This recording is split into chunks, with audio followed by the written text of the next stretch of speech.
Hi, everyone. Welcome to the Microsoft 365 Security Backup and Recovery Summit. Today's event was organized by the hardworking folks at Redmond Magazine and Virtualization Cloud Review, who have brought together some of the best independent experts on today's topic. Many thanks to our sponsor, Synology, a provider of high-performance network-attached storage products and related solutions, for making this possible. And thanks to you for joining us. I'm John K. Waters, Editor-in-Chief of Application Development Trends, and I'll be your moderator for the first of 3 information-packed sessions. But before we get started, I need to go over a few housekeeping details. Each of today's sessions is being recorded for later access. Keep an eye out for an email with a link to that recording. It'll be coming your way within the next few days. Each of today's sessions will be followed by a 5 to 10-minute Q&A. You can type your questions into the Q&A box at any time. Please feel free to add your questions as they occur to you throughout the summit. We'll do our best to get to all of them. Our sponsor, Synology, has provided some extra resources that can be found on the right-hand side of your screen. Please take a moment to check those out. As you leave the summit today, you'll be asked to take a very short survey. Please take a moment to share your honest opinions. Our editors read every comment, believe me, and they help to shape our future events. And finally, at the end of the 3rd session, one lucky attendee will be receiving a Synology DS220 Plus network-attached storage solution, plus a $200 Amazon gift card to purchase your first hard drive for the unit. But you must be present to win, so stick with us. Now let's get started with our first session, Top Microsoft 365 Security Backup and Recovery Mistakes. For this session, we've called on Ben Stejink, the owner, chief cloud consultant, and architect at IntelliJink.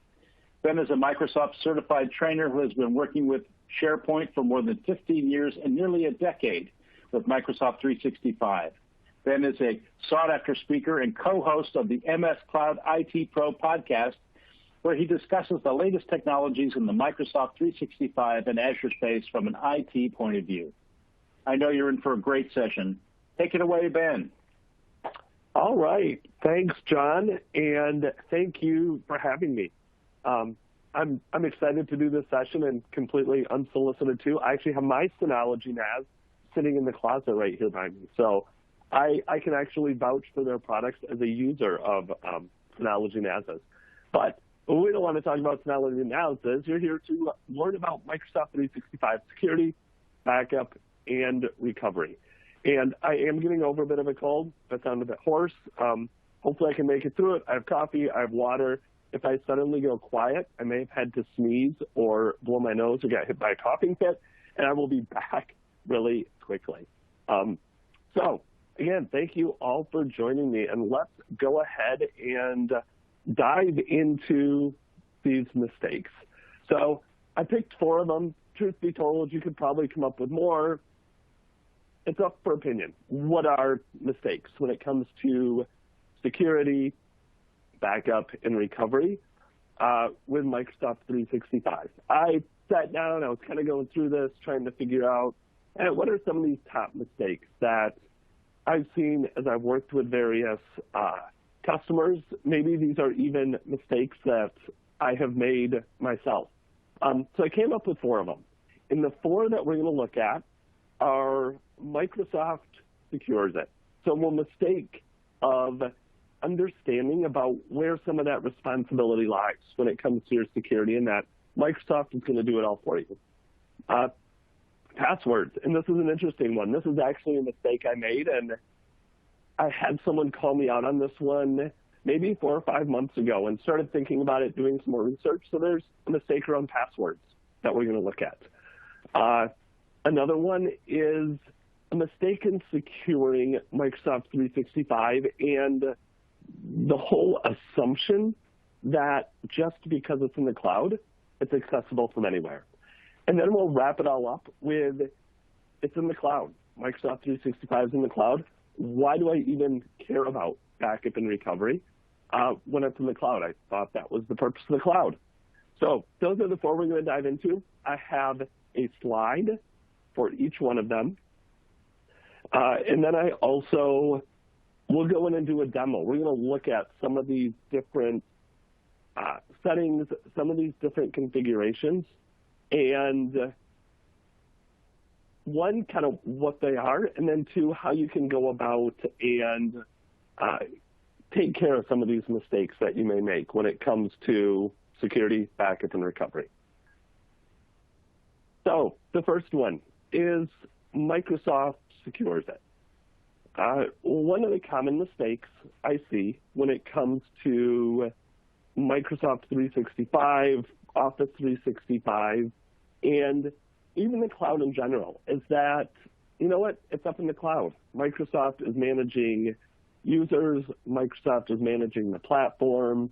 I don't have servers to patch when it comes to Microsoft 365. I don't have firewalls that I have to manage. What responsibility do I have when it comes to security? Because Microsoft has it all taken care of. Well, it is true that Microsoft does a lot to secure Microsoft 365. They have a team of, I believe it's over 2,000 individuals now, just focused on the Microsoft Cloud security.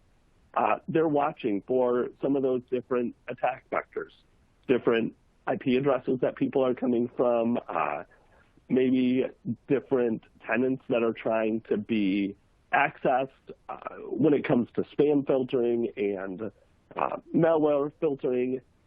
They're able to watch the whole cloud, and they do take care of a lot of different aspects when it comes to filtering out bad email, automatically blocking certain IP addresses from accessing Microsoft 365, looking for suspicious activity.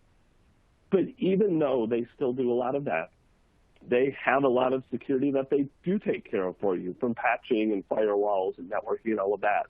You do still have a responsibility to enable certain features, to configure certain settings, to go in and take care of different aspects of your security yourself. And this is really made clear through the Microsoft Security Center. It used to be the Protection and Security Center. In recent months, they have broken this out into a Compliance Center and a Security Center. If you go into the Security Center, and one of the things in there is a secure score, and we're going to look at this here in a minute. There are 1,000 plus possible points that you can achieve within the Microsoft Secure Store in terms of what you have done to help secure your data and secure your environment.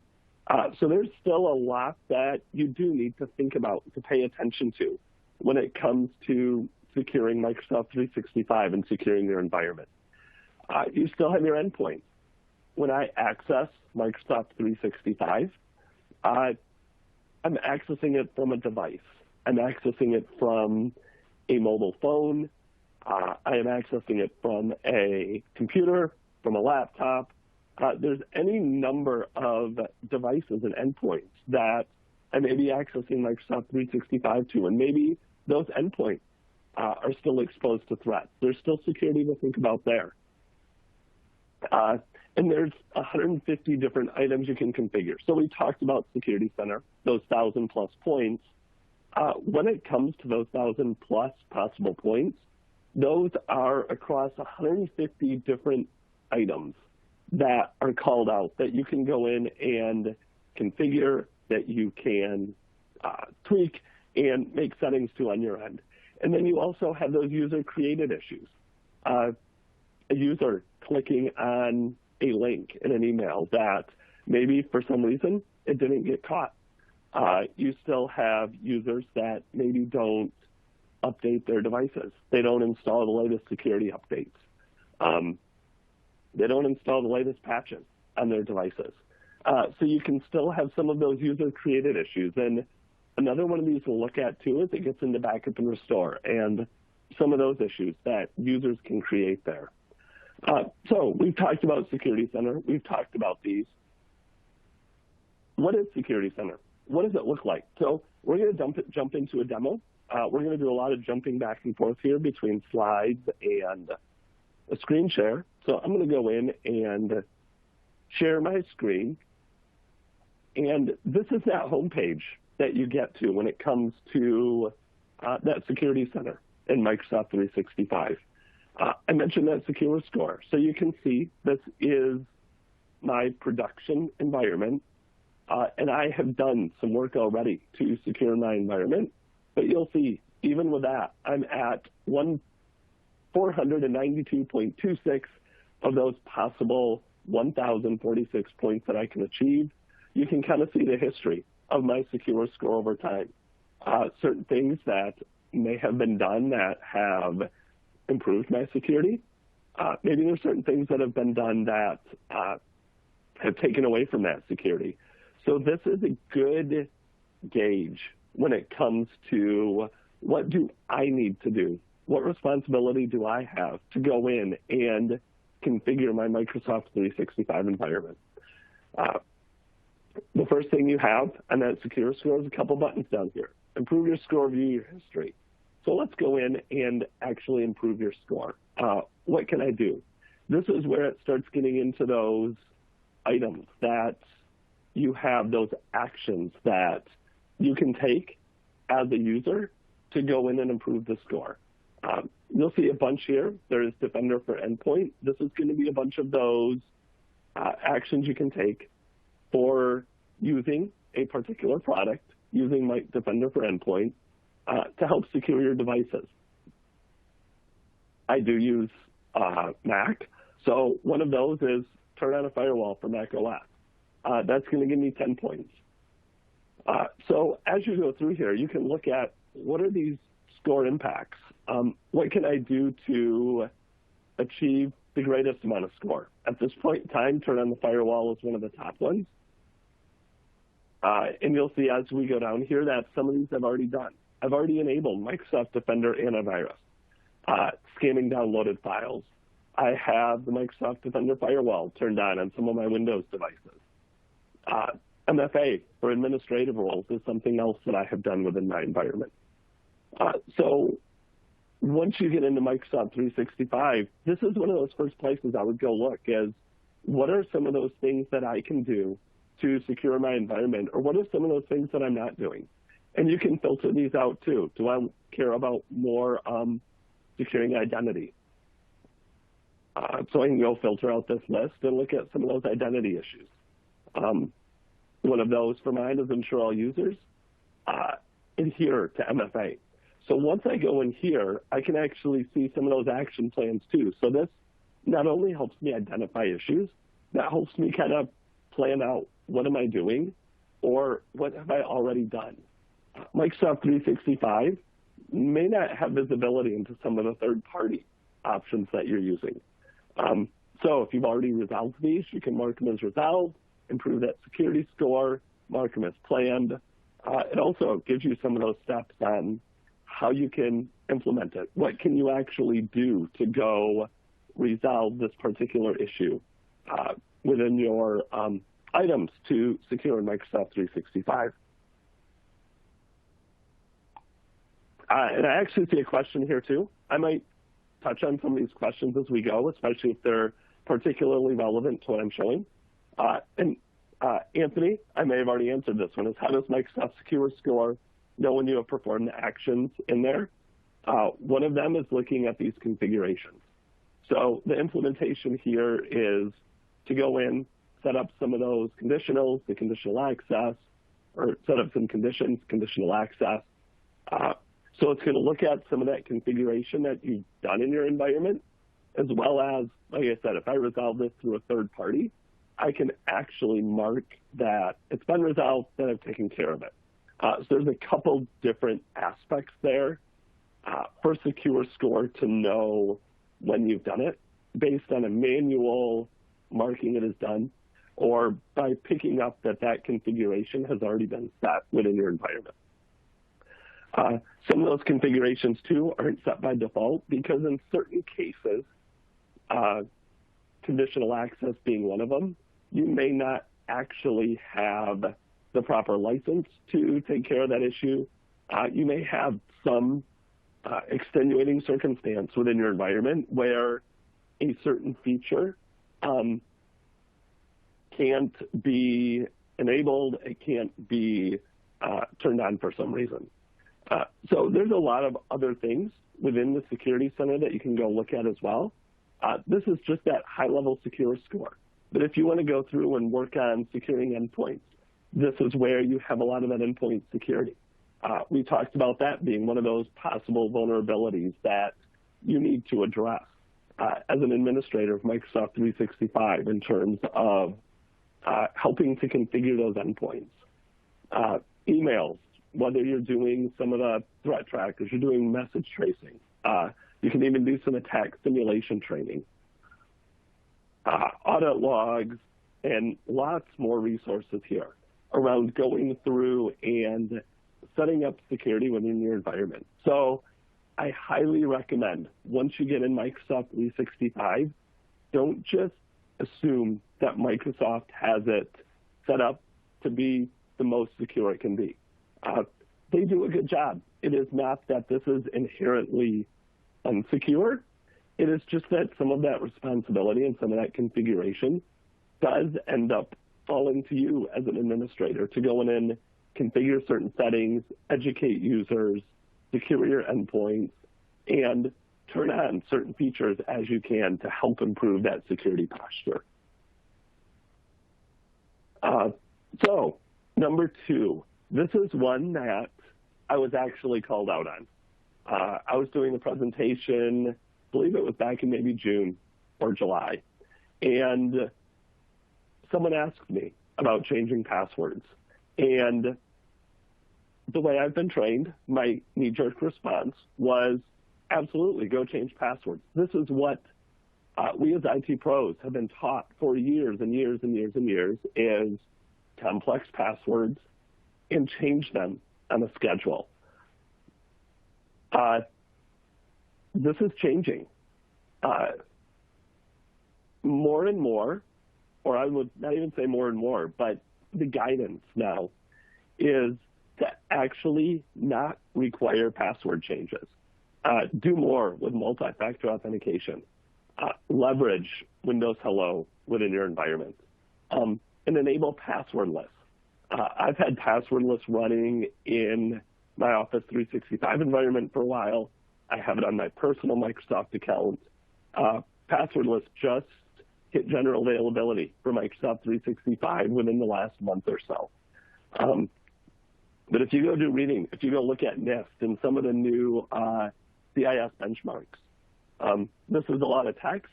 I'm not going to read it all. There's a link. You can go look at cissecurity.org, look at the benchmarks out there, go read the NIST recommendations. You may have even seen it when we were looking at Security Center. But the new standard is don't require password changes. Have users set one password, have them set a complex and a long password. Microsoft 365 now supports up to 256 characters for a password. I will give you a word of caution. Not all applications or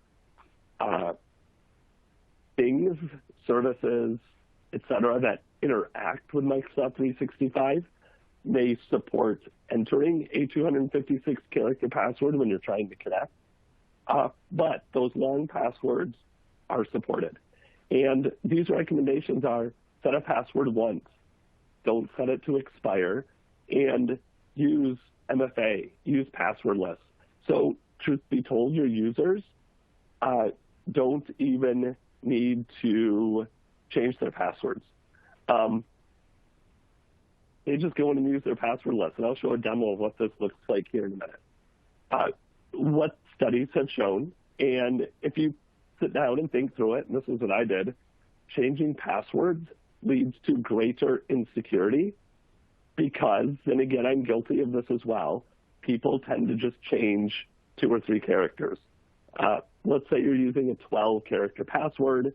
You have 9 characters that are the same for every password you use, and then you just change the last 3 characters, or you use 8 and you change the last 4 based on the particular year, the particular month.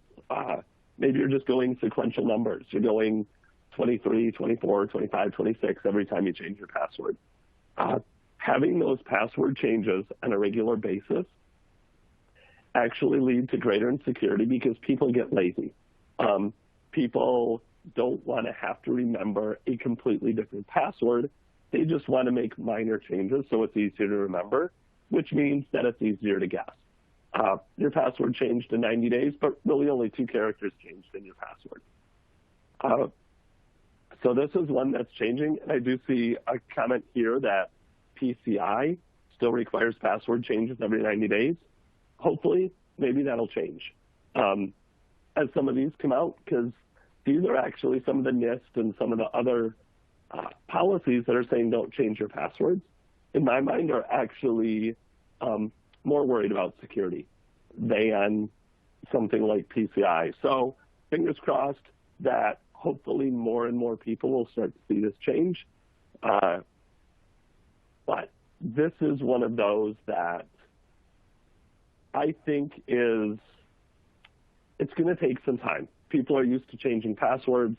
It was what I was guilty of. And more of their recommendation is that too. You actually get points in your secure score if you do have Azure AD Office 365 set not to expire your passwords. So what does this look like from a passwordless perspective? I actually really like passwordless. Like I said, I've had this on for a while. So let's jump over to my screen. This one's a little bit harder to demo because it does require a mobile device. So I'm going to do a little bit of screenshotting, a little bit of demoing. But from a passwordless perspective, this is over in a private window. I don't have any credentials in, but when I go actually log into my Office 365 environment now, I'll go in, enter my username, click next.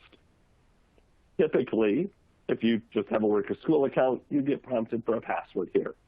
And then maybe after you entered your password, you get prompted for MFA. Once I click work or school in my environment, it says I can't send a notification to my phone at this time. I have do not disturb on. So I could go turn that off. I wonder if that would let it send one, or I took too long. Let me go try this again.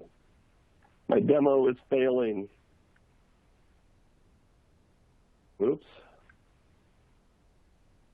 Portal.office. Should be able to send one over.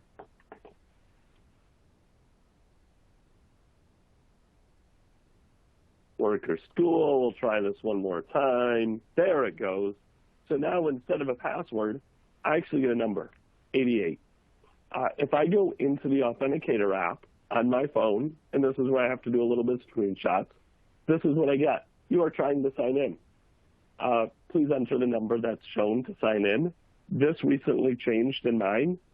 The other option you may see is it may be a pop-up with 3 numbers. And you're actually asked to select the correct number.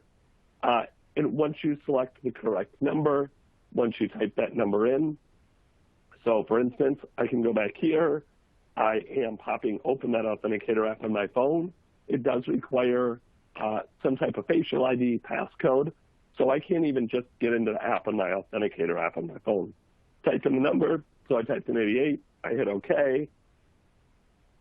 And it'll sign me right into my Office 365 environment. I don't have to know my password. I don't have to have my password written down anywhere. Truth be told, I don't know my Microsoft 365 password. I do have it stored in a password vault, but it is a secure password. I actually have to go look it up whenever I have to type it in. So that is a shift. In Microsoft, you see this shift being made more and more. Recently in personal accounts, does passwordless work with other authenticator apps? That is a good question. I don't know, to be honest. I would say I don't believe so, but I'm not entirely accurate. So I don't want to guide you astray and say no. It's something I would have to look up. I think it's only the Microsoft app, but I'm not 100% sure. I know you can do MFA if you're doing like a passcode, the 6-digit code with other authenticator apps, but I'm not sure about passwordless. Passwordless, in a way. So there was another question out here. Does passwordless work with logging into Windows 10 or Windows 11? On my slides, and I'm going to jump back. Let me stop my share here. I mentioned Windows Hello for multi-factor authentication. Windows Hello is a type of MFA, but also a type of passwordless. If you've ever seen Windows Hello, where you go log into Windows and you're asked to enter a PIN or do facial recognition versus entering your password, I would say in a way it's passwordless. You still had to kind of enter your original password to log in, but now you're using your PIN instead of a password to log into Windows 10 or Windows 11, or you're using that biometric, fingerprint, facial recognition to sign in. With the passwordless login, if the device gets, if they lose it or it gets stolen, there are other ways. So you can always do a fallback to passwordless as well. And I might have to come back to some of these questions. You're asking some really good questions. But if the device gets lost or stolen, you can click other ways to sign in, and you can use a secondary email address. You could fall back to using a password. So it's not like that is the only login method that's available. They do provide fallback options. Now, it gets really interesting. Recently, with personal accounts, Microsoft did give you the ability to go in and delete your password from your account. So my personal Microsoft account, not an Office 365 one, doesn't have a password anymore. In that case, you need to have some backup codes that they will give you that you can download and save someplace secure. So they always provide a fallback. You just have to make sure you save them someplace safe. You have some of those backup methods implemented so that if you do lose your device, there are still ways to get in.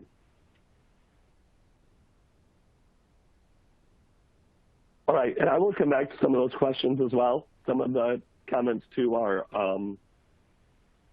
about how this works and some follow-ups to some of those questions. So yeah, I would agree that the way it works, I don't think it would work with other applications, but I'm just not 100% sure. So number 3, in Microsoft 365, my content is accessible from anywhere. This is one that I see a lot because it's the cloud. And by default, absolutely, your Microsoft 365 content is accessible from anywhere. I can go to any computer, in any location, any device, go to portal.office.com, enter my username, use my password list, type in a password if I'm still doing that. I can log in from anywhere. However, Microsoft does provide ways to go in and restrict this. I was on the phone with a client the other day, and we were talking about their on-premises environment and how they require a connection to VPN in order to connect to their on-premises Exchange server. And they said, well, does that apply to Microsoft 365 once we migrate to Exchange Online? Because technically I can't VPN in to Microsoft 365. And yes, that's correct. You can't VPN in. However, Microsoft provides conditional access. I will put that condition on here that this is an Azure Active Directory premium feature. So it does require additional licensing.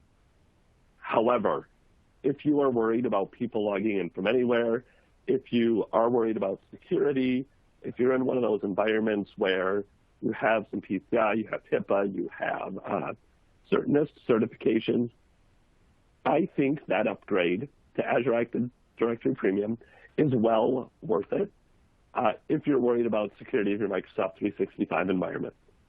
This is what allows you to do similar restrictions to what maybe you're used to on premises, where you can restrict access to certain services and certain content.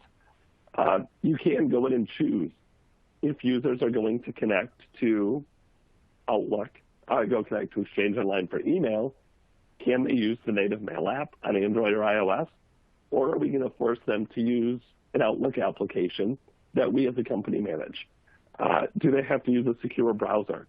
Or can they not connect using an app? Do they have to use the browser to go access certain services? And then how are you going to limit this access? Are you going to limit it by IP address or location? So going back to my example earlier, well, you can't use VPN. You can go in and say that users can only connect to my Microsoft 365 environment or to these certain services or applications in Microsoft 365 if they're coming from an IP address, if they're coming from the IP address of my home office, or if they're coming from an IP address of a particular country. So IP addresses, as they're segmented out, it is known which IP addresses are coming from certain countries or certain locations. So you can go in and restrict access to your environment based on that location or based on that IP address.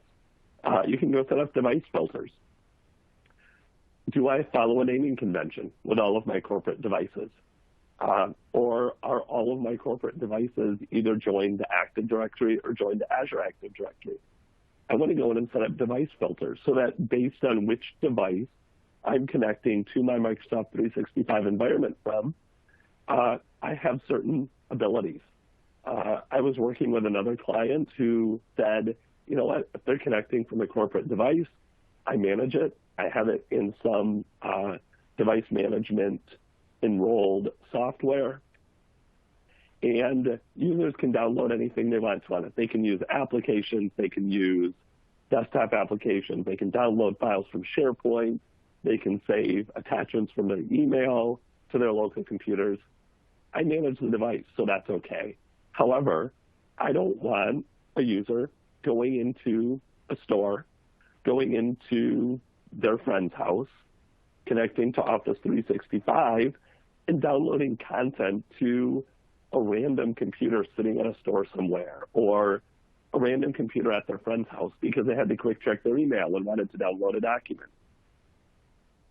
Using conditional access, you can go set up some of those controls where if you're connecting from an unmanaged or an unknown device, you can restrict downloadability of files. Oops, computer went to sleep. That happens when I don't touch my mouse.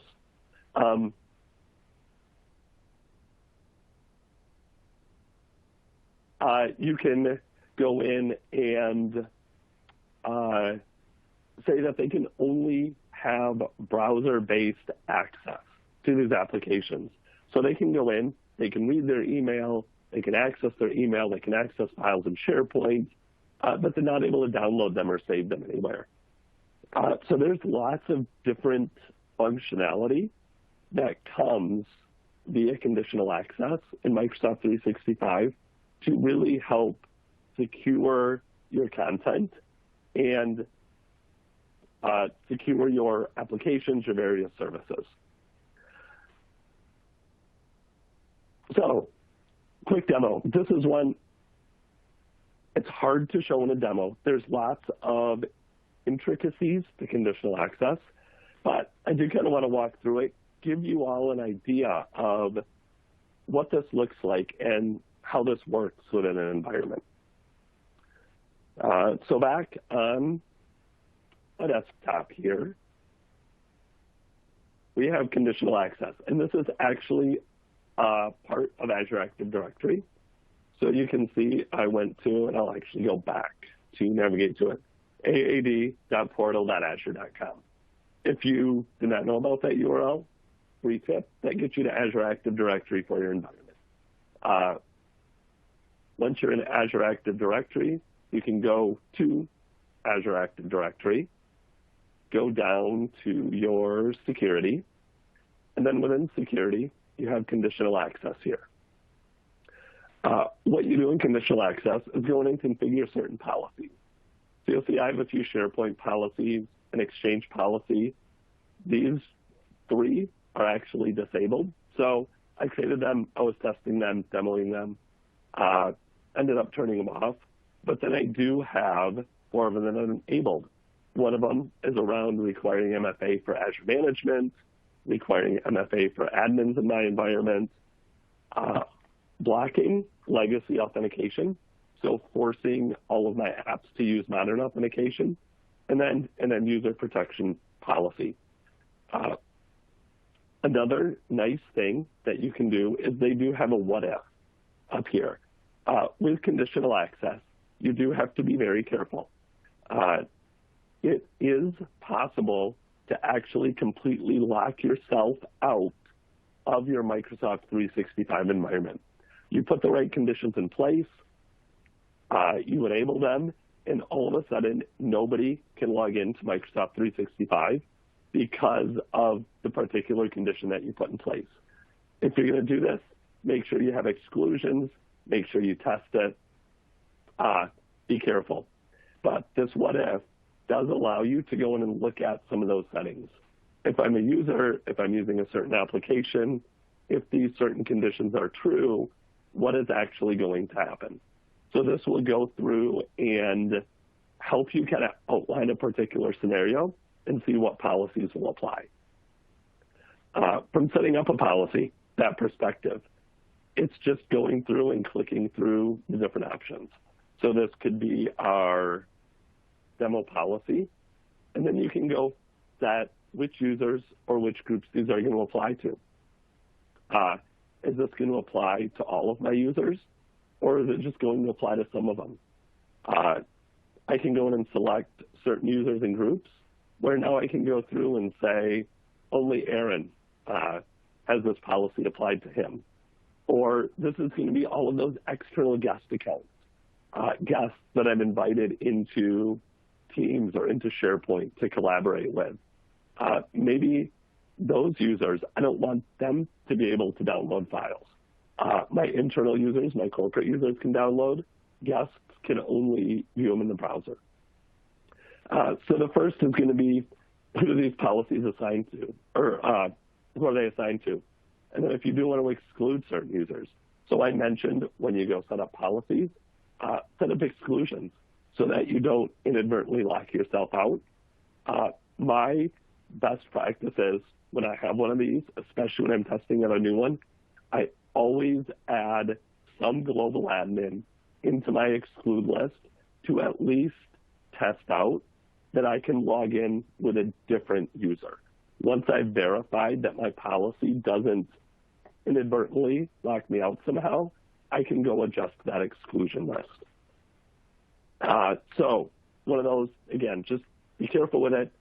Make sure you give some options there. And then next, you can say which cloud apps or actions are these going to apply to. Is this going to be certain user actions when they join devices to your environment? Or do I want this to apply to certain applications? And this is not only Microsoft 365 applications, but other applications that you may have registered with your Azure AD tenant. So you can see I have Amazon Alexa in here, Adobe Acrobat, Azure Kubernetes. If I start looking through here, you're also going to see all your standard Office 365 apps, your SharePoint Online environment, your Exchange Online environment. So which app do I actually want to secure with this conditional access policy? So it's assigned to a user, it's assigned to an application, or it's assigned to all cloud applications. This is where you'll actually see some of those warnings. Don't lock yourself out. If you do lock yourself out, Microsoft can't even do anything about it. You have a tenant that nobody can get into and nobody can use anymore. And then you can go in and start defining, now that I've set up which users this is going to apply to, now that I've set up which applications is it going to apply to, how is this going to get applied, or what are some other conditions? What device platforms is it? Is this going to be Windows, iOS? They actually do still have Windows Phone in there. There must be a few of those floating around there somewhere yet. Windows, Mac OS. So what are those device platforms? We had talked about IP addresses. What are those IP addresses? Trusted locations that you've configured, specific locations. So you can see I have a couple IP address ranges that I've defined for trusted IPs for the home office. So this is going in and kind of taking care of, I only want users to be able to connect when they're coming from my office. I don't want them to be able to connect to my environment from home. We had talked about client applications. Yes, I know they'll be discarded. Whoops. Went back too far. We had talked about those client applications. So are you going to force certain browser-only mobile applications? Do you allow Exchange Active Sync clients to still work or not? Device state.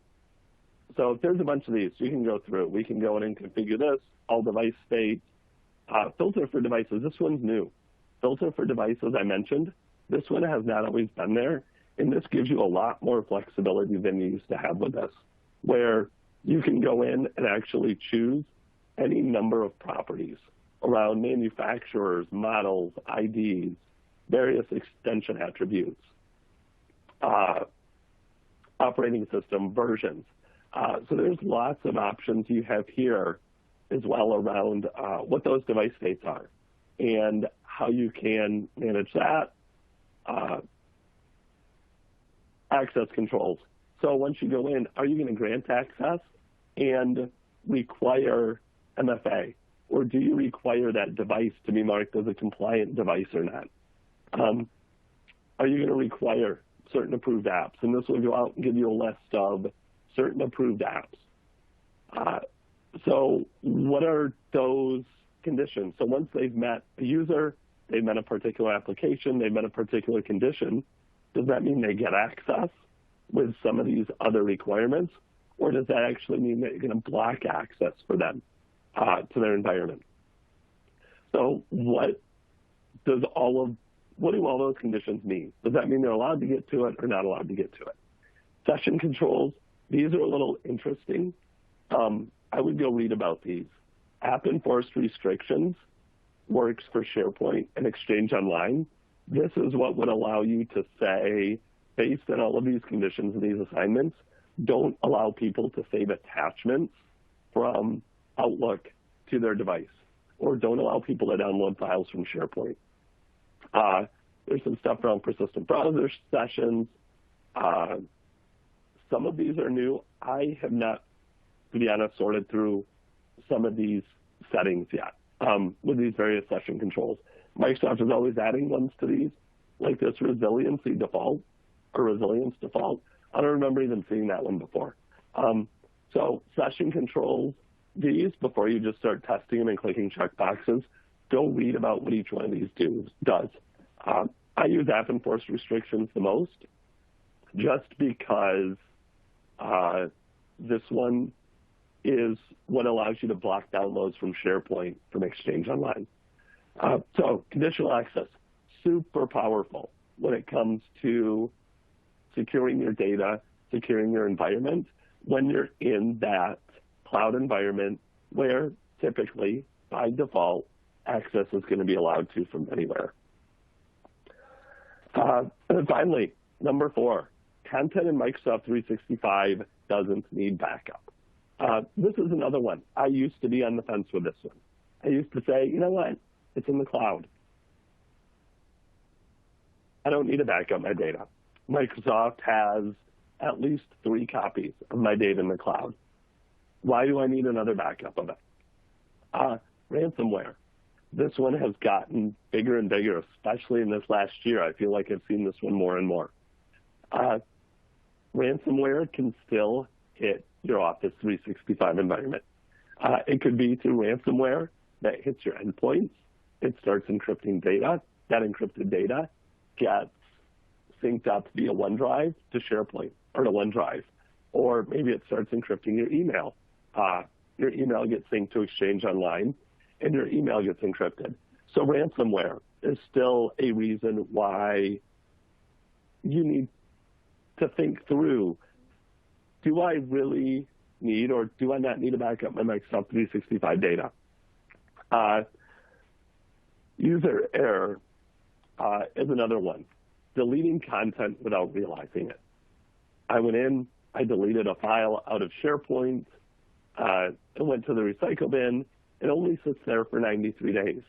93 days is kind of that magic number of it got deleted and it is completely gone. I don't have any other way to get back to it due to user error. Malicious users, they went in and they deleted all their content and they emptied the recycle bin. In this case, it didn't even stick around for 93 days. They could have gone in and deleted everything on one day, emptied the recycle bin, it's all completely gone. And then you do have other services, Power Platform, Planner, Stream, different Office 365 services that also have data in them that you may want to think about different ways to back up that data. I had this the other day with Power Automate. I was building a flow for a client. Accidentally went in, made a change. I actually thought I had deleted it. Power Platform, Power Automate, there is no recycle bin. There's no soft delete. If you delete something from the Power Platform, it's completely gone as soon as you delete it. There are some articles out there, they say, within a few days, 7 days, 14 days, if you can open a support ticket, Microsoft may be able to get it back to you. There's not even a guarantee there. So there are definitely other scenarios that you can come in contact with or encounter where Microsoft 365 data should be backed up somewhere else, especially if you are worried about it. And you do need that extra redundancy in place. I have it in my environment now. I back up my Microsoft 365 environment via a third party for these reasons that I mentioned above or mentioned on this slide. So this is one that, again, I was probably a bit naive originally when I said it was in the cloud. It doesn't need to be backed up. Truth be told, Microsoft's redundancies, all of their backups, are primarily for them. They lose a data center. They get hit by some type of attack. Microsoft has a disaster that they need to recover from. They want to ensure that they have a backup of your data so that your data is safe from some disaster they may encounter. But it's not necessarily going to keep you safe from some disaster that you encounter or you inflict on yourself. So I would highly recommend really sitting down and looking through, do I need a backup of this? Am I worried about any of these? I was just looking at some of the questions here where permanent read-only backup. A lot of the third parties do have permanent read-only backup. They'll back it up for the lifetime of your subscription. And it is read-only. You can't go in and change those backups. You could go restore them and then make a change to it. But a lot of those backups are going to be permanent read-only backups. If you block syncing to a local computer, what is the ransomware risk? You definitely have minimized it there. I have not seen to this point a ransomware or a version of ransomware that would actually encrypt data in SharePoint. Realistically, it could probably be done. There's still REST endpoints. There's still APIs that, in theory, if you were able to grab the content out of SharePoint, encrypt it, and re-upload it, delete it, you probably still do have some risk there, but it is definitely going to be minimized. And again, I haven't heard of ransomware doing that yet. It doesn't mean that it is it's not out there. I also had a question there, what third parties? If you want to contact me, I am happy to share a few of them. I'm going to avoid doing it on this call, or on this webinar, just because of sponsors and naming certain products and all of that. I try to avoid as much as I can naming any third-party products on these particular webinars. But again, if you want to contact me via LinkedIn, via my email, more than happy to share some of those third parties. There was also a question here about retention policies. Yes, you can cover yourself too with some of the retention policies in terms of not allowing content to be deleted and setting up those different retention policies. So that would be another way to account for some of this. The only thing you can run into sometimes with retention policies is if you can't get to your environment, those retention policies don't do any good. It would prevent from some of the user deletion, some of the malicious user deletion. It's not always as easy to recover that content. You can still do it, but it does also require access to your environment. Some backup products actually allow you to download content or restore them to a different Office 365 tenant. They give you some additional flexibility in restores. So one last demo, and then I'll kind of flip through questions too. If people have more questions, we should have a couple minutes yet. Is library and OneDrive restores? This is one of those features that Microsoft has built in that can also help with ransomware. So it's a good one to be aware of. In OneDrive, Office 365, your OneDrive for Business, as well as in SharePoint, Microsoft has enabled a new feature in here that if you are a site collection administrator, so there is a permission requirement here, you will see, where'd it go? I thought I had it on this one. Maybe I didn't. Maybe my permissions got changed. I might go to a different one. I'm going to go to OneDrive. We'll show it over here. Within OneDrive or SharePoint, you have this restore your OneDrive, or you do have options to restore a document library in SharePoint, where if you click on this, it does a restore. If I still have my connection, we lost our connection.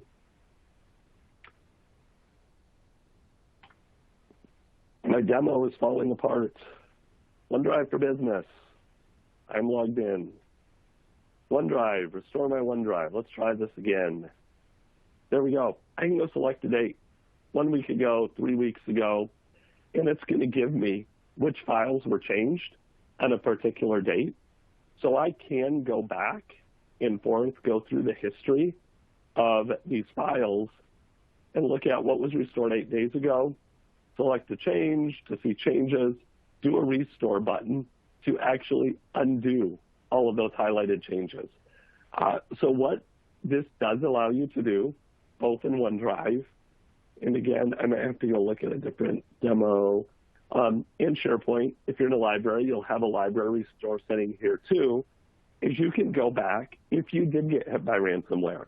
If it was synced back up to Office 365, there is some flex or functionality there that does allow you to go in, restore OneDrives to a point in time, restore libraries to a point in time, so that you can back up that data to before you got hit by ransomware. Now, this won't account for if the ransomware is still on your computer, and as soon as you restore it, it syncs back down, it re-encrypts it, syncs it back up. It also is going back to that one case where it only is going to be able to restore within your environment. It assumes you can still get to your OneDrive. It assumes you can still get to your SharePoint document libraries. But those restore options are built in now to all document libraries into your OneDrive if you're that site collection administrator and you do want to go back and restore to a particular point in time. So with that, my voice is about shot, but we do have maybe just a minute or two of questions. Thanks so much, Ben. You really hung in there. The demo gods were not all that kind to you, but I've definitely seen them crueler. They weren't. So I do see a couple of questions. One I did want to address. John asked about that restore working with Exchange Online and public folders. That is not a part of Exchange at this point in time. of doing that point-in-time restore. That is only available in SharePoint Online. So I have not seen them roll that out to any other services other than SharePoint yet to do that point-in-time restore. And that's where a little bit of maybe those third-party backup products might come into play, more, particularly from that Exchange perspective. Awesome. So I think other than that, we actually got to most of the other questions. I think you did. It's a style that I like a lot. It was much more like a conversation. But that is all the time we have. So I'm going to let's see. Thanks, Ben Stitching, for a great session, and to our sponsor, Synology, for making it possible. We're going to take a short break now. We'll be back at the top of the hour for our second session, the best practices for Microsoft 365 security, backup, and recovery, led by scientist, author, 20-time Microsoft MVP and commercial astronaut in training, Brian Posey, and moderated by my colleague, David Rammel, the driving force behind the editorial efforts at Virtualization and Cloud Review. Now would be a great time to check out those extra resources on your console provided by our sponsor. Remember, we're giving away a Synology DS220 Plus network-attached storage solution plus a $200 Amazon gift card to purchase your first hard drive for the unit at the end of the third session. But you must be present to win, so stay tuned. Thanks, Ben. Back in a few. Okay, welcome back, everyone. Thank you for being here. Thank you to our speakers, my fellow moderator, John K. Waters, and, of course, Synology for underwriting this summit and allowing us to bring you this great content. I'm David Rammel, editor of Virtualization and Cloud Review, here to moderate the second session of the summit titled The New Best Practices for Microsoft 365 Security, Backup, and Recovery. Our speaker for this session is Brian Posey. Brian is a freelance technology author and 20-time Microsoft MVP. Throughout his career, Brian has written or contributed to dozens of IT books and created numerous full-length video training courses and published thousands of blog posts on a huge variety of IT and space-related topics. Many of those blog posts can be found in his Posey's Tips and Tricks column or in his new Posey's Moonshot column on redmondmag.com.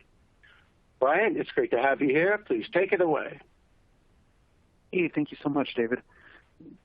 So today I'm going to be talking about all kinds of best practices for data protection in Microsoft 365. And, David had mentioned the space training thing. Ironically enough, I'm actually on site right now doing some spaceflight training. I've been up here for a couple of weeks, and last week I was working on stuff in the Orion capsule, and now I'm practicing for an underwater spacewalk, or EVA as it's called. So I'm actually going to be at the bottom of the pool this afternoon on a mock-up of the International Space Station, learning how to do a spacewalk. So if anybody has any questions about that, we'll address it in the question and answer. But with that said, let's go ahead and get started. So this might seem to be kind of an unconventional way to start out a presentation on Microsoft 365 data protection. But I want you to stop and think about what it was that drove you to adopt Microsoft 365 in the first place. And I get it that for some of you, you weren't involved in the decision. Either the decision was made before you started with the company or somebody else made the decision, and that's okay. But for those who did make that decision, just stop and think about for a moment what it was that led you to adopt Microsoft 365. Maybe it was less expensive than what you were doing before. Maybe it was more reliable because running your own Office servers on premises can definitely be challenging. Maybe somebody else told you to. There was a directive from on high, or you were just trying to simplify things. There's many, many good reasons. In my case, I adopted Microsoft 365 because of an outage. Way back in 2012, I signed on to do a year-long international speaking tour. And one of the very first dates of that tour was in London, which I live in America, so other side of the ocean. And one of the things about that is at the time, I was writing a ton of Exchange Server content. And because I was focusing so heavily on Exchange Server, I made it a point to run an Exchange box in my house so that way I would make sure to maintain hands-on experience, and any problems that came up along the way were things that I could write about so that way if anybody else had a similar problem, I could write something that would hopefully help them through that. At least that was my thinking. So at any rate, I had signed on for the speaking tour. I flew to London, and about a day into the trip, I had a power failure at home, and my Exchange box went down. And when the power came back on, the Exchange box didn't boot back up. So I was without access to my Exchange box for the entire week that I was there. That was a big problem. You can only imagine from a business perspective being without access to email for that length of time. And so I decided that absolutely cannot happen again. And that's what drove me to adopt Microsoft 365. So the big question then is, why does any of this matter?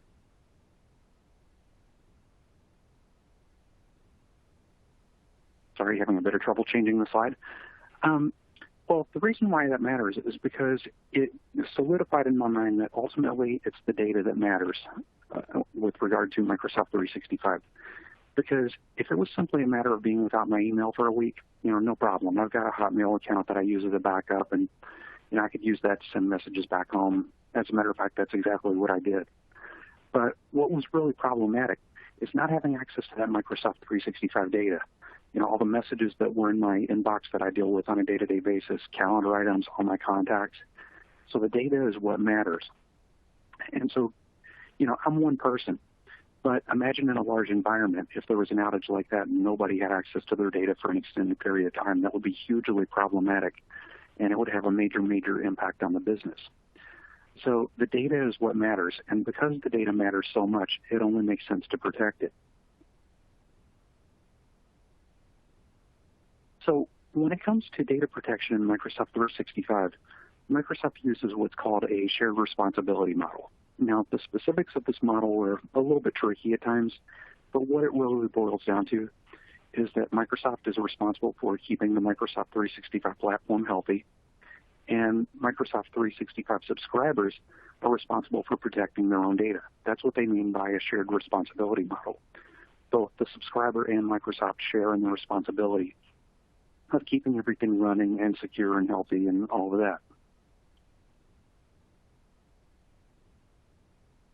Now, before I get too far into this discussion, I just want to clarify the definition of data protection because it means different things to different people. For some people, data protection refers to backup and recovery. For others, it means disaster recovery preparation. And there are a few other definitions that get thrown around from time to time. I'm going to take a more generalized standpoint, and I'm going to talk about data protection from the standpoint of just taking steps to keep anything bad from happening to your data. Yes, I'm going to be focusing heavily on backup and recovery, but I'm also going to be touching on security as we go along too, because that's a huge part of data protection.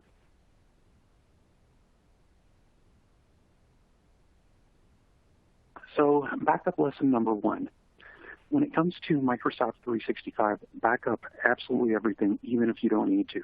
Now, I know that sounds a little bit weird, I get it. But there is a method to the madness. There are actually two things that you have to consider. First of all, it's entirely possible that you may only later discover that you need a particular data set. I've actually had this happen to me in real life. I've had some data that seemed relatively unimportant at the time, but I hung on to it for whatever reason. And then sometime later, I discovered, I could use this data for another purpose that I had never even thought of. So that's one reason why it's important to back up everything, even if you don't really feel the need. The other reason, especially in terms of Microsoft 365, is that even if you aren't using a particular Microsoft application, it doesn't mean that your Office 365 applications aren't using it. There are a lot of situations where you might have one Microsoft 365 application that leverages another application for data storage. There's a really complex interdependency among Office 365 applications. So let's talk about some of those. In the past, a lot of applications would store data either internally or they would store it in a very specific location. For example, SharePoint server. I'm talking about the version of SharePoint that runs on premises. Stores data in SQL Server. So that's a designated place for SharePoint to store its data. Similarly, Exchange stores data such as mailboxes and calendar items in the Microsoft Exchange Information Store. That's a database that is native to Exchange and exists solely for the purposes of accommodating Exchange data. So that's what I mean when I say that most applications store data either directly inside of the application or within a designated location. But Microsoft 365 is different because very often it will use one application to store data for another application. Planner, for example, is a really great example of this. In my own organization, I don't use SharePoint, but I back up SharePoint because Planner, which I do use, stores data inside of SharePoint. Planner isn't the only example of an application that does this, though. Teams is probably the best known application that does this sort of thing. So let's take a look at where Teams stores data. Now, what you see on this slide is an excerpt from a book that I wrote a while back. It's a really short book, but it's called Conversational Microsoft Teams Backup. And there's a link at the bottom of the slide that you can use to download a free copy if you're interested. So what this slide contains is a listing of some of the places that Teams stores data. Now, the list isn't completely comprehensive. I've provided a link on the slide to Microsoft's documentation where you can get the full thing. But let's look at a few of these. First of all, we have message data. So message data is currently stored in a chat service table, but eventually it's going to be moved to Cosmos DB. And that chat data also gets pulled into Microsoft Exchange simply for compliance reasons. Then we have images. Images get stored in media services on Azure using blob storage. And like the messaging data, images are imported into Exchange for compliance reasons. So far we have established that Teams uses Exchange and Azure. Additionally, we have file data. And Microsoft stores file data in different locations depending on what type of files we're talking about. Teams files get stored in SharePoint. Chat files get stored in OneDrive for Business. So now we've brought SharePoint and OneDrive into the picture. We also have voicemail messages, which are stored in Exchange, and recordings, which are stored in Azure Blob. And then images are pulled into Exchange. Recordings are encoded and pulled into streams. Then we have calendars and meetings, which are stored in Exchange. Contacts are stored in Exchange. And then telemetry data is stored in a Microsoft data warehouse. So here we have one application, Teams, and it leverages all of these other applications, Exchange, SharePoint, streams, all of these various applications that are needed just to accommodate Teams data.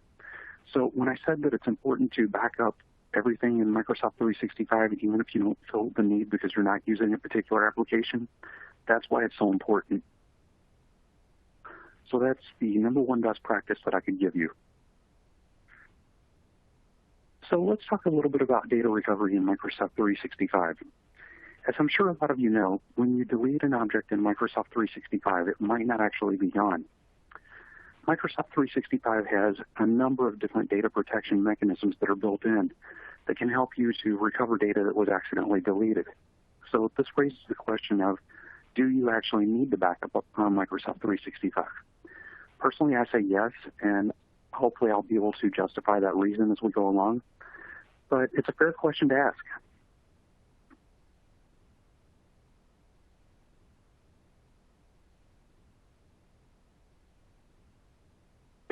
So before I get into the individual data protection mechanisms that exist in Microsoft 365, I need to explain that those mechanisms are intended to be more of a convenience feature than a true data protection feature.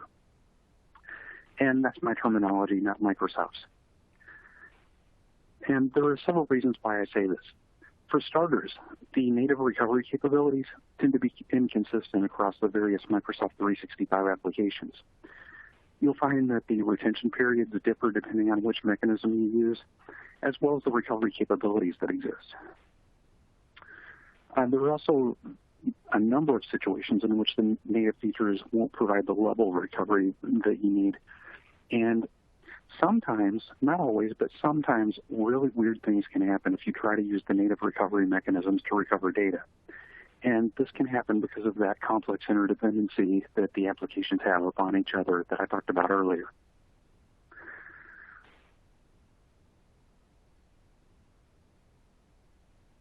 So let's take a look at what some of these recovery mechanisms look like, and I'll start with Teams.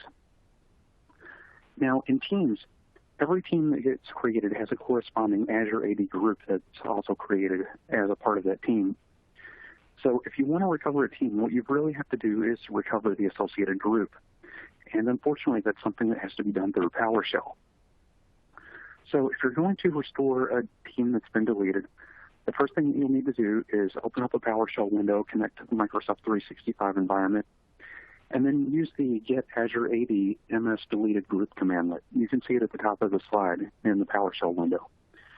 And when you do that, you're going to get a list of any groups that have recently been deleted. Now, in this case, I've made things easy because this is a lab environment and there's only one group that's been deleted.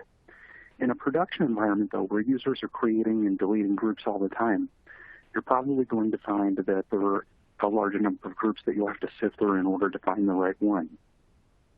That's a big part of why I recommend using meaningful display names and descriptions when you create groups. Once you've identified the group that is associated with the team that you're trying to recover, then the next step in the process is to use the restore Azure AD MS deleted directory object commandlet, and then you have to append the ID parameter. And the ID is going to be that great big long hexadecimal number that corresponds to the group that you're trying to recover.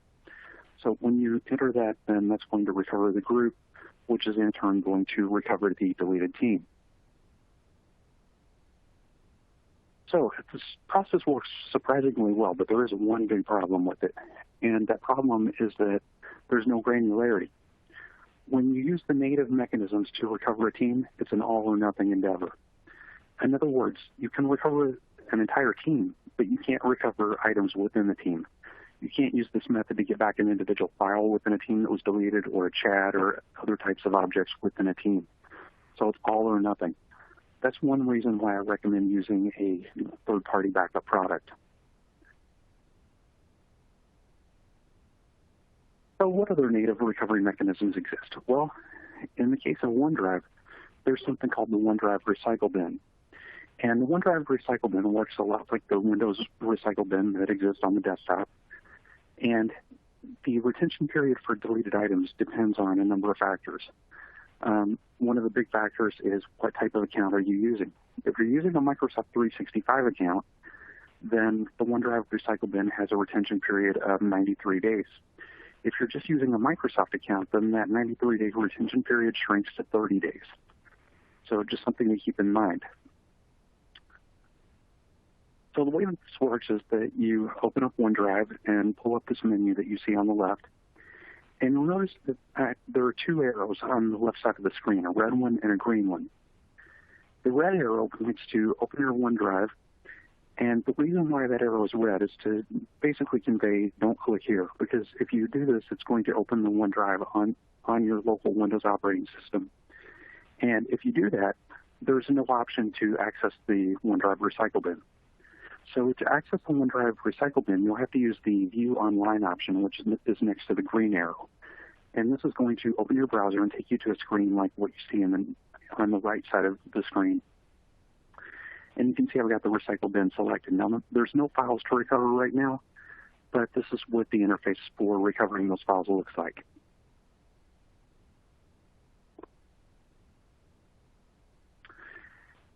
I mentioned earlier that some of the retention periods are configurable, so I wanted to give you a quick taste of how you would do that for OneDrive.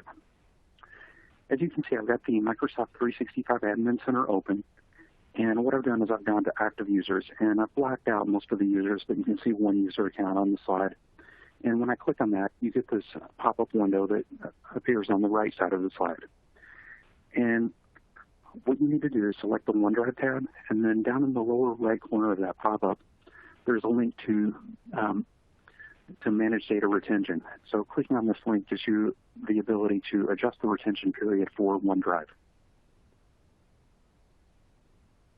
So what else do we have? Well, there's also a recycle bin for SharePoint. And like OneDrive, the retention period is 93 days. Having said that, if you end up losing something important and 93 days has already elapsed, Microsoft can recover items out of that for an extra 14 days. But the catch is that if you have to rely on Microsoft to do the recovery for you, they will only recover the entire site collection. They won't recover individual files or folders or anything like that out of a SharePoint site. And I've never had anybody give me an official explanation, but I suspect that this exists for security reasons. Just because you don't want Microsoft going in and being able to access individual files or things that may contain sensitive data. And in SharePoint, accessing the recycle bin is easy. This is more or less a default site that you see on the screen. And if you look at the big green arrow on the left side of the slide, you can see that it's pointing to the SharePoint recycle bin. And this is what the recycle bin looks like. Again, there's no files to recover, but if there were, they would be listed right here. We also have an Azure Active Directory recycle bin. And the Azure Active Directory recycle bin stores deleted items for 30 days. So hopefully you're starting to get the sense that the retention periods are really inconsistent from one data protection feature to the next. So here you can see that I've got the Azure Active Directory Admin Center open. And then what you would do is you would click on Azure Active Directory followed by Users.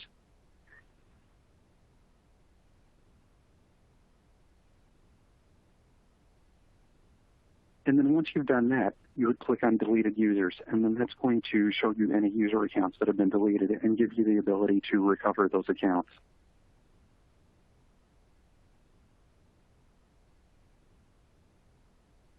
So what else do we have? Well, another feature that's available to you is something called legal hold. Sometimes it's referred to as litigation hold. Microsoft tends to change the names of things from time to time, but I think litigation hold may be the current name that they're using.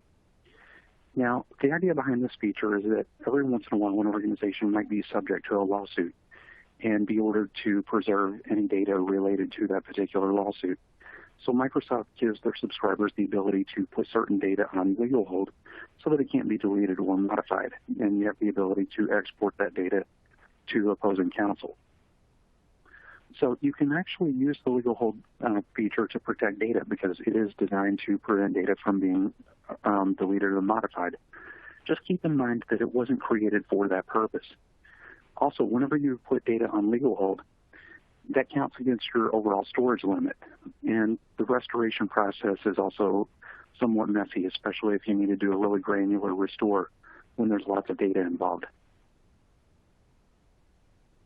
So here's what the process looks like. As you can see, I've got the Microsoft 365 Admin Center open, and I've selected a user account. And then down in the lower right corner of the screen on the Mail tab, there's an option to manage litigation hold. And when you click on that, you're taken to a very bare-bones screen, which you can see right here. And there's just a simple checkbox that you can select to turn on litigation hold. That's it.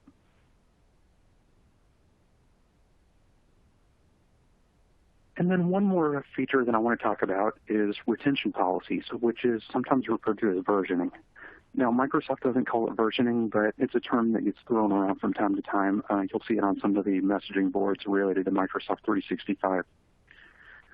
So the idea here is that you can enable a retention policy for a particular data source, and then that will ensure that data is retained for a specific period of time.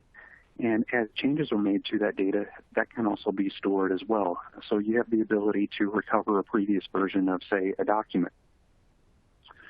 Once again, the disadvantage to this is that it can be messy to restore, and also it can rapidly consume your space if you have a quickly changing file or a file that's modified often. I've also heard stories, and I've never had this confirmed to me, but I've heard stories of someone having a cyber attack and actually losing access to this. So who knows if that's true or not, but just something to think about. So here we have the Microsoft 365 Compliance Admin Center, and you'll notice that I've gone to Information Governance and selected the Retention Policies tab. And right now there's no retention policies that exist, but if there were, you would see them here. And to create a new retention policy, you would simply click on the New Retention Policy link. And then the next thing you would need to do is to create a name for your retention policy. And as I said earlier, I recommend using really meaningful names and descriptions just to help you out later on. Next, you're prompted to choose what locations you want the policy to apply to. So by default, the policy applies to Exchange, SharePoint, OneDrive, and Microsoft 365 groups, but you can optionally extend this policy to things like Skype for Business, Exchange Public Folders, Teams, and Teams chats.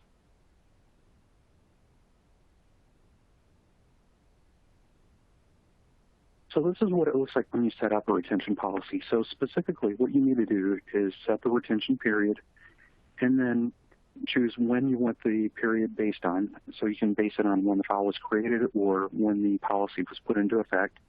And then what do you want done when the retention period ends? Maybe you want to do nothing, or perhaps you want to go ahead and delete the aging data as a way of saving storage cost. Or some organizations like to purge old data simply as a way of giving themselves a bit of legal cover. For example, an organization that is under a heavy regulatory burden and is required to keep data for a specific length of time might automatically purge data once that required time period ends. So that way, if they're ever served with a subpoena, then that really old data can't be used against them. But when you're setting up a retention policy, you have to consider what is best for your own organization's unique needs, because every organization is different. So as you can see, there are a lot of protective mechanisms that are built into Microsoft 365. So why not just use those instead of relying on a backup? Well, there are any number of different reasons and things that you need to think about. For one thing, as you've seen, the recovery process can sometimes be complex. Additionally, your recovery options might not be quite as granular as what you need. You saw that a moment ago with Teams. You had the ability to recover an entire team, but you weren't able to restore individual items within that team. Also, the built-in options can leave gaps in protection. I showed you various ways of getting data back for SharePoint and OneDrive and Teams and things like that, but you'll notice that there were some Microsoft 365 applications that I didn't talk about. So there can be some gaps in coverage. Also, there are some security threats that these particular mechanisms might not protect you against. So certainly that's a major consideration as well.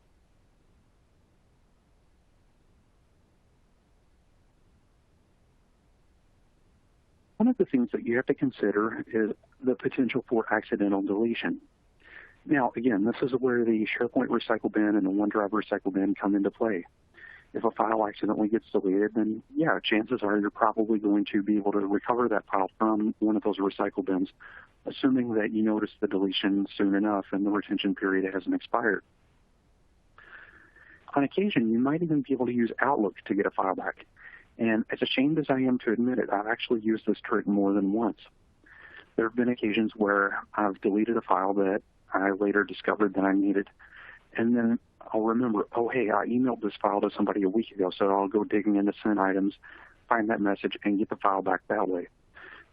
Certainly not my proudest moment, but it's one of those things that works in a pinch. So, yeah, there are ways of getting back data that's been accidentally deleted, but you have to stop and consider what would happen if data within a file is accidentally overwritten as opposed to the entire file being deleted. Because if a file's overwritten, it's not going to end up in the recycle bin because it hasn't been deleted. Instead, what you end up with is bad data inside of a file. And in that type of situation, your retention policies might be able to help you out. You might be able to recover an older version of the file, but maybe not. And as I mentioned before, getting to that data can be a little bit messy sometimes.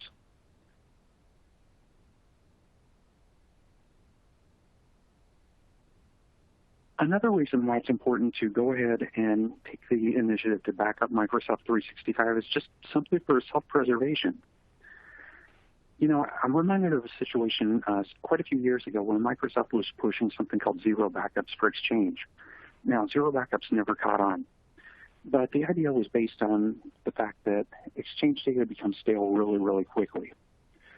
So imagine for a moment how many email messages your users send and receive every single day. And what would happen if you ended up having to restore a backup from yesterday? How many mail messages would be lost? Well, that was kind of the inspiration behind zero backup. Exchange data becomes stale so quickly that Microsoft at one point, and this was quite a few years back, but Microsoft decided, hey, there's really no point restoring Exchange unless you can restore from a few minutes ago. It's better to simply prevent a situation that calls for data to be restored. And with enough redundancy in place, you don't even need to restore data. And they were referring to that as zero backups. But it never really caught on because the process was risky, it was complicated and expensive to set up. And quite frankly, I don't think a lot of people felt comfortable with it. From a more practical standpoint, just consider if you really want to ever be in a situation where you have to explain to your boss that a data loss event occurred because you chose not to create a real backup. That's what I mean by self-preservation. Create backups just so that it can never come back and bite you that you don't have a backup.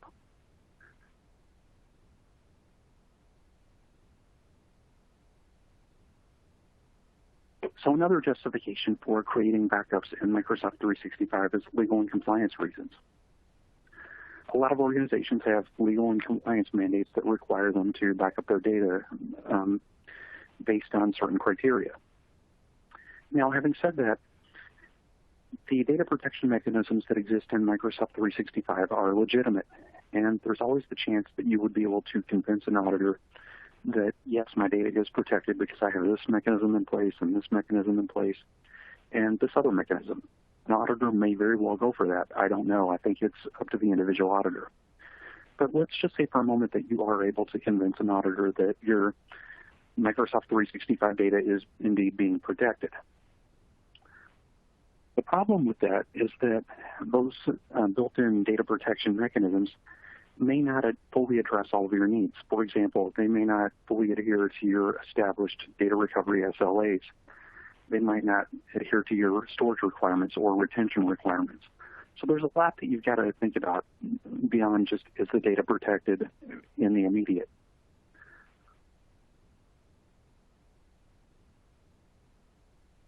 Another important reason for using a real backup solution is that Microsoft takes what I call a piecemeal approach to data protection. As you saw in some of those earlier slides, each data protection mechanism that's native to Microsoft 365 is controlled individually. There is no centralized console within Microsoft 365 that manages data protection. It just doesn't exist. Additionally, there's no centralized policy that you can use to configure data protection across the board. You have to go in and adjust each thing individually. So using a third-party solution gives you much better control over the process as a whole. You also have to stop and think about internal security threats. So what happens if a rogue employee who is upset at the company goes in and just decides to start deleting data? Well, hopefully you're using least privileged access and role-based access control, which would limit the amount of damage that that employee can do. But you also have to think about how much that employee knows. If they know how to, or if they know how Microsoft 365 works, they might be able to permanently delete some of that data as opposed to it simply going into the recycle bin. You know, maybe that employee takes the secondary step of emptying the recycle bin. IT sabotage is real. I've heard numerous stories about it over the years. And as a matter of fact, I once had a boss who actually fired me for that very thing. No, I didn't sabotage anything, but I was at a company, and I had been there for quite a few years, and decided it was time to move on to a better position elsewhere. And when I put in my 2 weeks' notice, my boss fired me on the spot because he considered me a security risk because I had full-blown administrative access to the network and would have been capable of practically anything. I didn't have any ill will toward the company and certainly had no intention of doing anything like that, but my boss rightly feared IT sabotage. Incidentally, since I didn't start my next job for a couple weeks, I went to the Bahamas and made sure to send my former boss a postcard thanking him for the time off.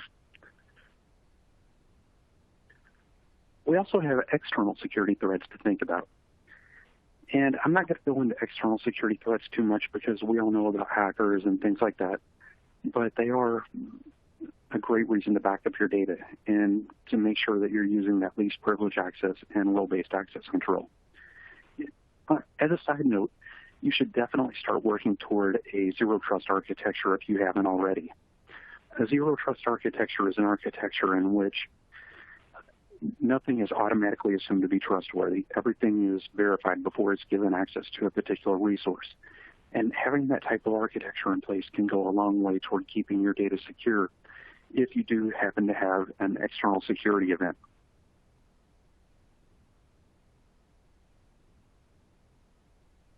And of course, we can't get through a discussion of data protection without talking about ransomware. Now, I don't want to spend a whole lot of time on ransomware because I think ransomware is something that we're all familiar with, but there are a couple of key points that I want to make sure to address. First of all, contrary to some myths, ransomware can indeed attack Microsoft 365. There are several different ways that it can do it. For one thing, if a user happens to have a drive letter mapped to OneDrive or something like that, then some ransomware modules can use that mapped drive to attack whatever's in OneDrive or wherever the drive is mapped to. Typically, ransomware leaves you with two choices, either pay the ransom or restore a backup. But as we all know, paying the ransom really doesn't come with any guarantees. I've seen situations in which somebody has paid a ransom and not gotten the decryption key, or they paid the ransom and then the ransomware suddenly asked for a higher ransom because they figured you paid the first one, and at that point you're invested in it. So they try to extort even more money out of you. So it's much better to be able to restore a backup than to be left in a situation where you're stuck paying the ransom. And of course, even if you do happen to pay the ransom and get the decryption key, your data may not stay decrypted for long. There are numerous stories out there of organizations that have paid a ransom and then within minutes had the same ransomware go in and re-encrypt their data.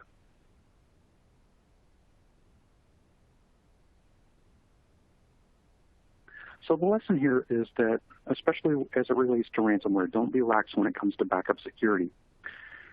There are types of ransomware out there that will specifically target a backup server.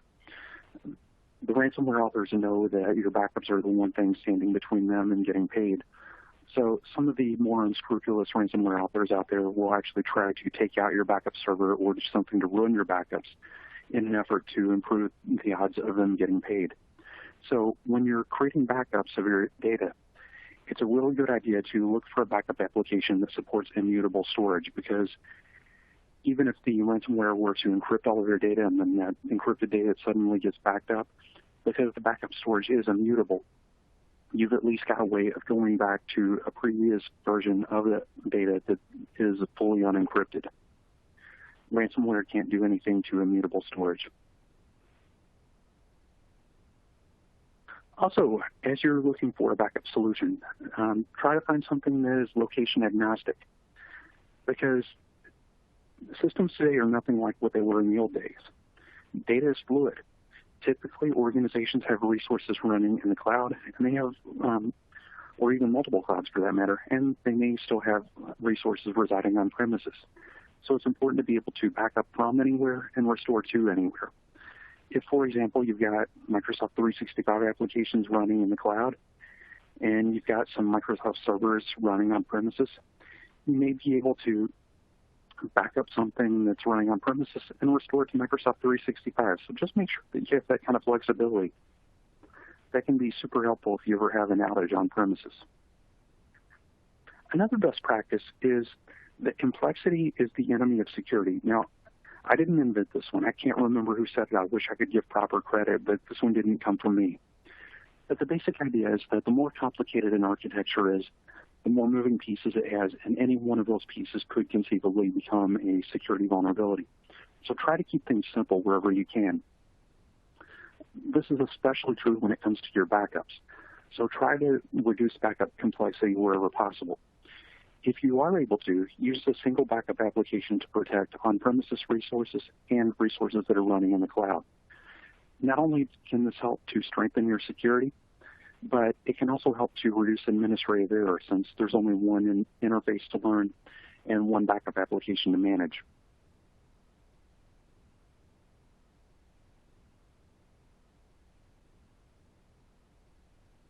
Another best practice is to be aware of the cost. The first cost you need to be aware of is storage cost. Now, I'm not talking about storage cost within Microsoft 365, because whatever storage you get with your subscription is flat rate. It's included in the subscription. Microsoft does, of course, allow you to purchase additional storage. But what I'm really talking about here is storage costs for your backup targets, particularly if you're backing up to a cloud somewhere. because that cloud storage is typically billed at a per gigabyte per month rate. There may also be bandwidth costs to consider. And then you've also got data egress fees. Data egress fees are those fees that some cloud providers, most of the big ones, charge for any data that leaves the cloud. So if you back up to one cloud and you restore to on-premises or to a different cloud, then you might get this data egress penalty simply because you're moving data out of the cloud to another location. And those data egress fees can be quite substantial, so that's certainly something to be aware of. So another backup best practice, take advantage of tiered storage whenever possible. And use automation to move data between, and it's a misprint on the slide, it should say storage tiers rather than clouds. The idea is that most cloud providers offer multiple tiers of storage. Each tier has its own unique characteristics and is better suited for different types of data. So you might use one tier, for example, for your most recent backups. You might use another tier for archival storage if you have older backups that you need to hang on to. And if you can use automation to move data between storage tiers, then that can conceivably help to reduce your costs.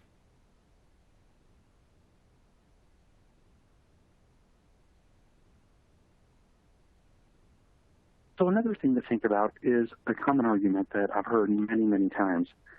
And what this argument is I've had people tell me that when you start backing up Microsoft 365, you should never, ever back it up to an on-premises backup target. They typically go on to say that you put your data in the cloud for a reason, and there's absolutely no good reason to bring that data back on premises. It kind of goes along with the cloud good, on-premises bad mentality that so often exists in the world of IT. Now, don't get me wrong. I'm not saying that you should back up to an on-premises backup target. Typically, that's the wrong course. But having said that, there's nothing wrong with having a backup copy on premises.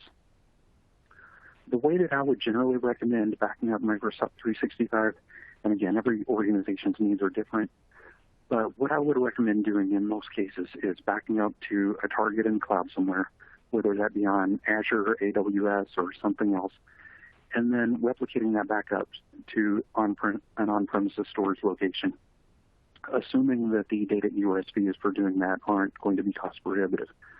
And the reason why I recommend doing that is because that can help you to adhere to the 3-2-1 rule. For those who aren't familiar with the 3-2-1 rule, that is an old rule that essentially declares that you need to have at least 3 copies of your data on 2 different media types, with one of those copies residing off-site. Another reason why I recommend storing a backup copy on premises is because it can help you to create an air-gapped backup. Because remember, ransomware and hackers can't attack what's not connected. So an air-gapped copy of a backup isn't always practical, but in my own organization, I always keep an air-gapped backup that the hackers and the ransomware can't get to.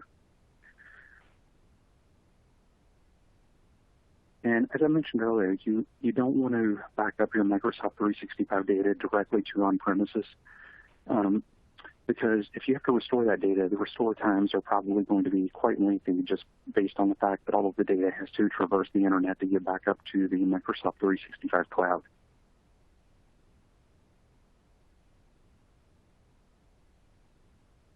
Whatever backup solution you choose, make sure that it supports granularity of restorations. And I like to think about a lesson that was learned in the early days of Hyper-V. Microsoft first released Hyper-V way back in Windows Server 2008. It's hard to believe it's been that long, but it really has. But the crazy thing about Hyper-V back then is that you could use Windows Server Backup to back it up, but there was no granularity with restoration. It was all or nothing. You couldn't restore an individual virtual machine, as weird as that sounds, and you certainly couldn't restore items within virtual machines. So admins back then had to get really creative with regard to the way that they were protecting their virtual machines. So following along with that example, if we were talking about a Hyper-V environment, you would want to make sure that you're able to back up an entire host server. So if an entire server fails, you have a way of restoring it. Also, your virtual machines, your applications, infrastructure components like Active Directories, and files within a virtual machine. So consider the same basic principle as it relates to Microsoft Office 365. You want to make sure that you can restore maybe all of the user's data, all of the data related to a particular application, the lesson is that you want to make sure that you have granularity that will allow you to cope with whatever situation exists and be able to restore in the way that the situation calls for. So the more granularity of restoration that a particular backup application supports, the better.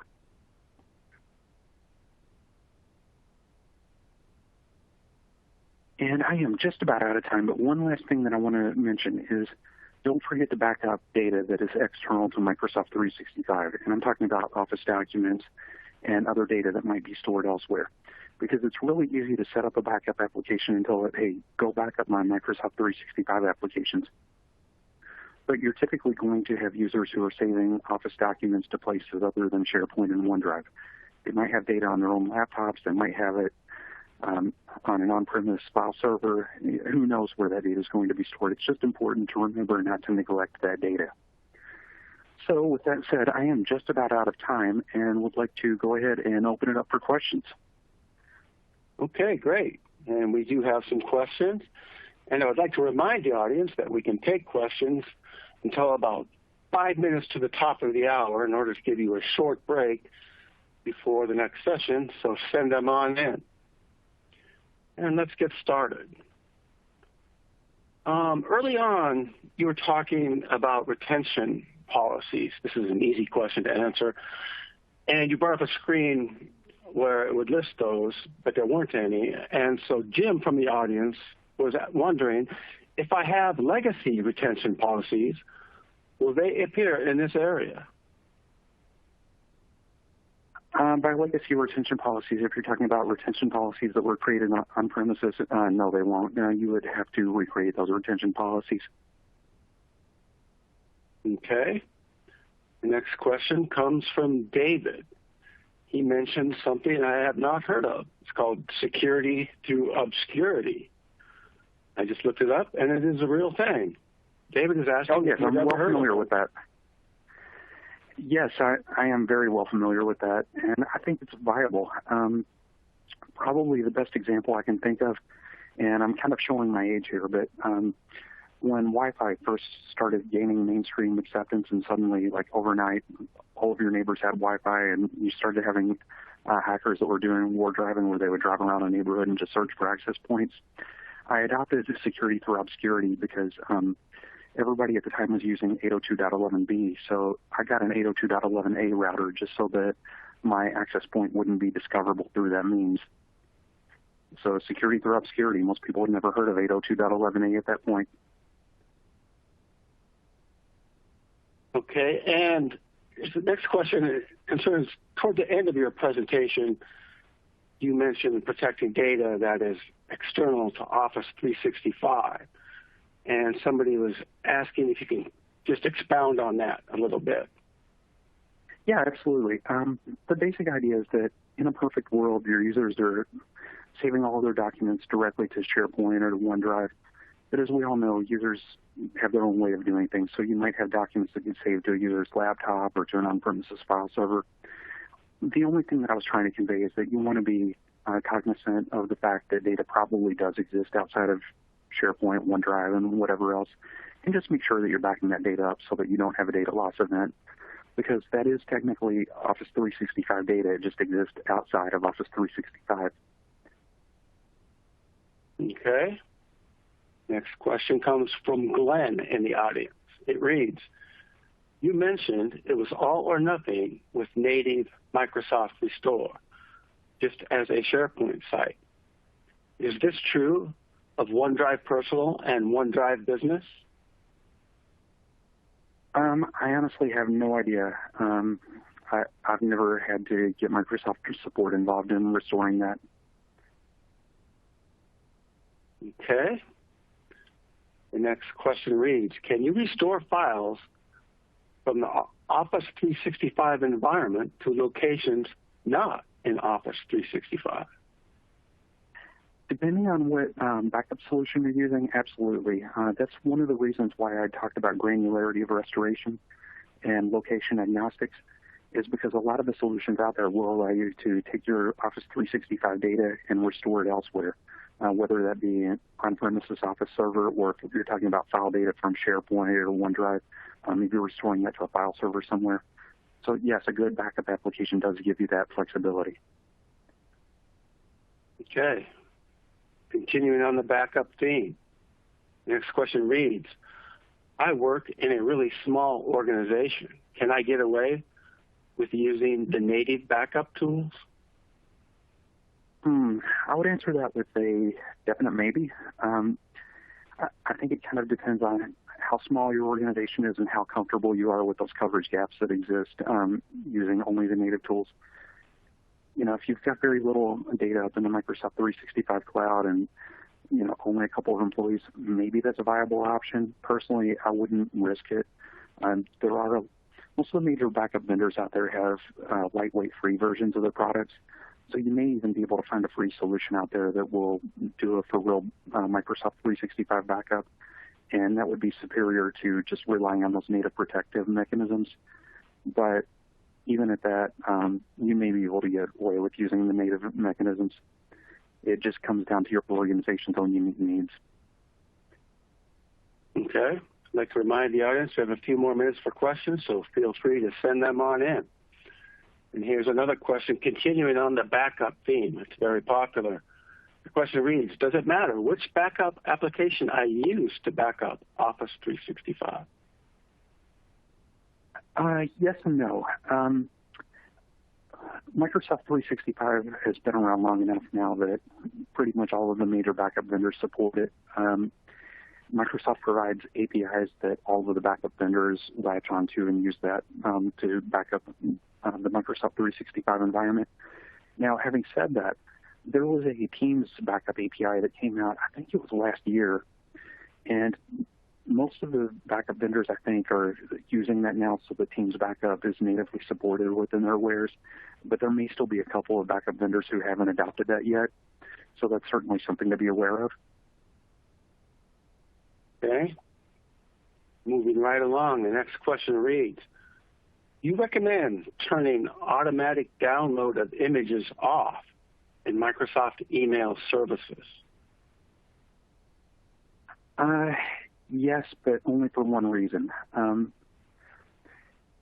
There are spammers out there that will create images that are 1 pixel in size so that the images are completely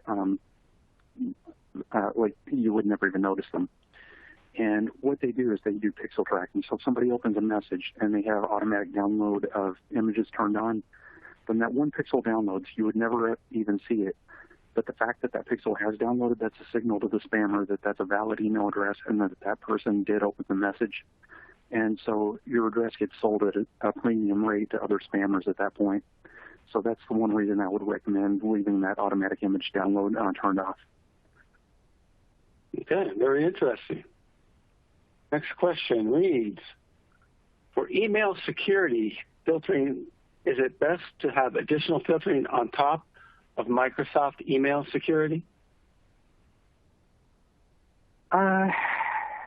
That's a really tough one. It kind of comes down to your unique business needs. Personally, I would recommend it if you've got the budget. It never hurts to have multiple levels of filtering. I think some spam and some malicious content is always going to slip through just based on the way that the filtering works. But I think the more filters that the messages have to pass through, the better chance you're going to have of your users avoiding that sort of thing. All right, great. Last question in the Q&A box reads, if an email contains malware, what is the best way to remove it from Exchange Online?